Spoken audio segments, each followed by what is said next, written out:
was good. Got a quick market recap today. Didn't take anything. Didn't see anything.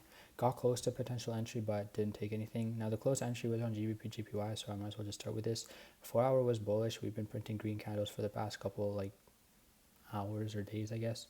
Now with the 30 minute, to be in line with the 4 hour structure, would have been looking for lows to get taken and then target the London high.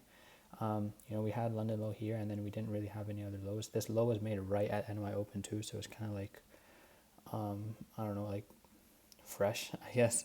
So what I was looking for London lows to get taken. We consolidated for so much here, I kind of just gave up hope with it, but we did end up taking out the London low, and was just looking for confirmation to the upside. We could have formed a bearish candle here, maybe formed a high, enter long off of that with stop loss below here and target there, but we didn't end up doing that. We never ended up confirming properly on the 5 minute. We didn't have any fair value gaps, didn't have any proper highs to get taken, but we just kept on consolidating around here for quite a bit. Good thing I didn't enter off of emotion, because I wouldn't have stopped out right there. There was also news at 8 a.m. Red folder news. Didn't really want to trade right before that or like right after it, so keeping that in mind, I was trying to like not trade around like the 7:30ish time mark. But I mean, we still didn't confirm anywhere.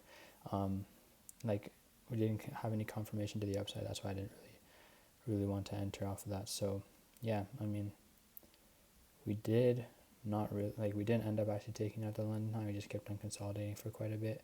So yeah, no trade, like nothing. This was the news count. Oh, this was not. So the news barely had any effect. It was just like this small little thing. This looks more like a news candle than that one. But anyways, now going on to GBP/USD and EUR/USD. Now the 4 hour like structure on GBP/USD was bearish, closing below this low down here. But EUR/USD was maintaining bullish structure. So what I was looking for was like what I noticed. I'm not sure if I'm being a complete dumbass right now, but GBP/USD fully filled in this 4 hour fair value gap on the 3 a.m. candle. Now EUR/USD also had a fair value gap on the 3 a.m. candle, but it never ended up like pushing all the way through, like GBP/USD fully filled it in while EUR/USD didn't. So that kind of led to like confluence to go potentially long on it, because it was a high time frame. But again, didn't really want to trade against the 4 hour bias. We also did have red folder news, so that's kind of what I was like trying to like not take anything.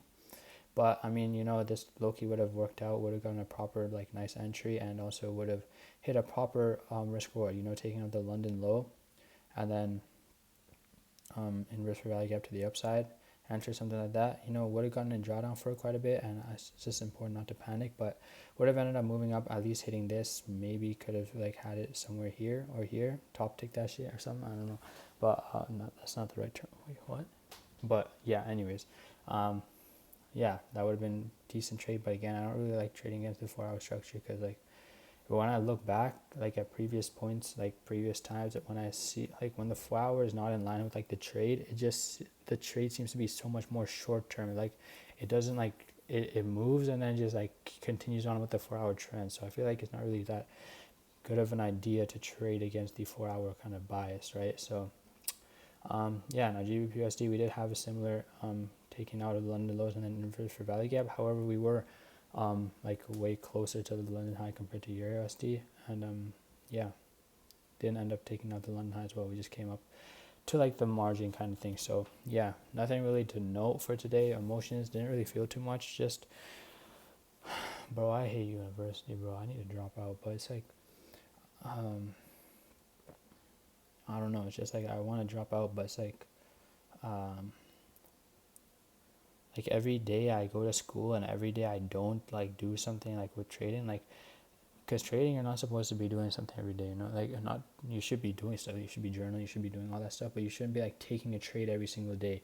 And what's kind of getting to me right now is like when I don't take a trade, I feel like I'm falling further and further away from falling further and further away from the dream lifestyle that I have, the dream like the dreams that I have, like not going to school, not going to that. And every day I like, wait, what was it? Like, what did I say? Like, I feel like every day that I don't take a trade, I feel like I'm losing that part of me. And then every day I go to school and lock in and study and stuff and spend time on studying a lot, I feel like I'm falling away from that. I'm falling more into like the studying kind of thing, and I really don't like that.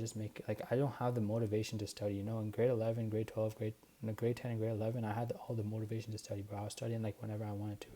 Now it's like I have to force myself to study, you know, like I don't really voluntarily want to study. I voluntarily want to be like, you know, spending time recording videos, scripting videos, making TikToks, things like that.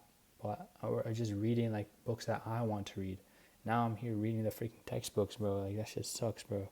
But yeah, that's kind of what's been. That's kind of like where my emotional is, like kind of like how I'm emotionally right now. But yeah, you know, it's like, what am I gonna do about it?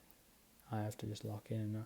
I don't know if I just switch to futures, bro. I'm really thinking about it, but probably once this fall and winter term are done, and if spring rolls by and I'm still not doing decent, the thing I like, I'm like, I feel like I talked about this before. I'm just like, I don't know. It's like recently I haven't been taking that many trades, but I just keep on going back to that time in like May and June and like April-ish, where I was taking like good setups. I was taking proper steps and I was making significant gains on my funded. But now it's like, now I'm like not, you know, and it's kind of annoying. But yeah, that's pretty much all for today. See you tomorrow for the weekly recap. I don't know. Bro, these videos are low-key pointless. I don't even know. They don't even get views. But I mean, I guess it helps like me like remember what I saw in the market and kind of like not do anything dumb, like just learn from what emotions I'm feeling, kind of stuff like that. But yeah, I'll see you like tomorrow. I think I'm down 1% on the week, so not too bad. But I mean, it would be better if I was up, not down, you know. So